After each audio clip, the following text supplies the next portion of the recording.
Adam here with Brooksaw Antiques. Today we have this 1933 Corona 4 vintage portable typewriter. I'm going to show you how to use the functions and make sure they all work. Beautiful glossy black with the crinkle on the panels. Up top are the paper fingers, and we're going to set those once we load the page. These are the paper support arms that flip up from the back, and the margins are located behind the carriage. We'll set those after we load the page. I want these paper fingers right on the edges for maximum clearance, and the margins right in between those two. This is your right margin. I'm going to set that right as close as I can to that paper finger. So that left one needs to be right there. And the right one, let's test that.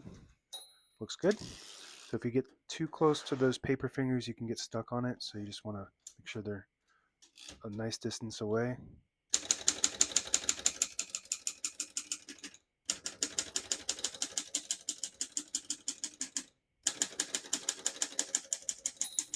Once you hear the bell, you're at the end of the margin. Hit the slide space, get you back to the beginning, and skips 1 or 2 spaces. Right now we have it on single, but if you want double, there's a little switch here. You just push it in and swap it up.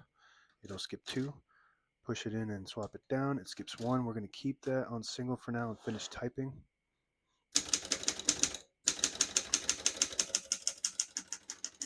As you can see, all the keys type nice and none of them skip or stick. I'll type a sentence in red on the next line and switch from black to red. There's a switch on the left side here. Flip that all the way up to the red indicator. It prints the bottom portion of the ribbon. When you have it in the middle, it doesn't print any ink at all. It just leaves a stencil for copying purposes. When you have it all the way down to the black indicator, it prints the top portion of the ribbon, which is black. We'll move that up for red.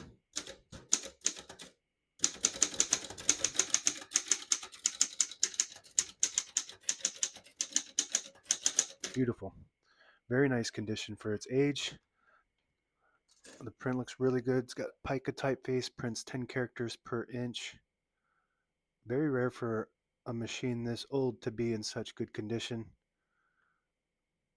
Very pretty and popular. This is a very popular model. It's very small and compact.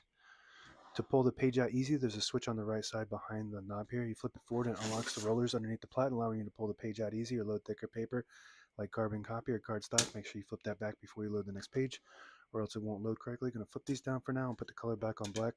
So this was named the Corona 4 because this came after the 3 bank. So this has 4 bank of keys. So that's why it was named the Corona 4. Got a shift on each side and a shift lock on the left. To clear that, just hit the shift button again. Backspace on the right side. Very good. Margin release above that. When you get to the end of the margin, there's a mechanism that blocks you from printing. Hit that margin release. It does allow you to go all the way to the end or until you get stuck on that paper finger there.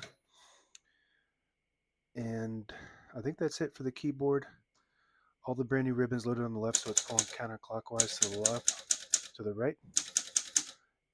It's pulls from underneath on this model.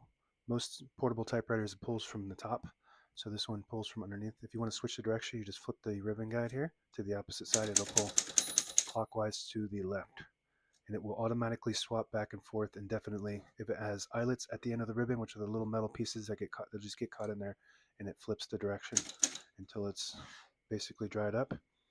On the right side of the carriage, behind the knob, is the carriage release. And this is this lever on the top. This will lock the carriage in the middle. It releases the carriage and then locks it in the middle right here on this mechanism. To unlock it, you just pull it and then flip that back like that. And a carriage release on this side as well. Very good. And if you pull out the knob, it disables the spacing so you can get to an exact spot on the page. You push it in, you get the clicks. Each one of those clicks is 1 space. And that's it. Now available on eBay or Etsy. Search Brooksaw Antiques.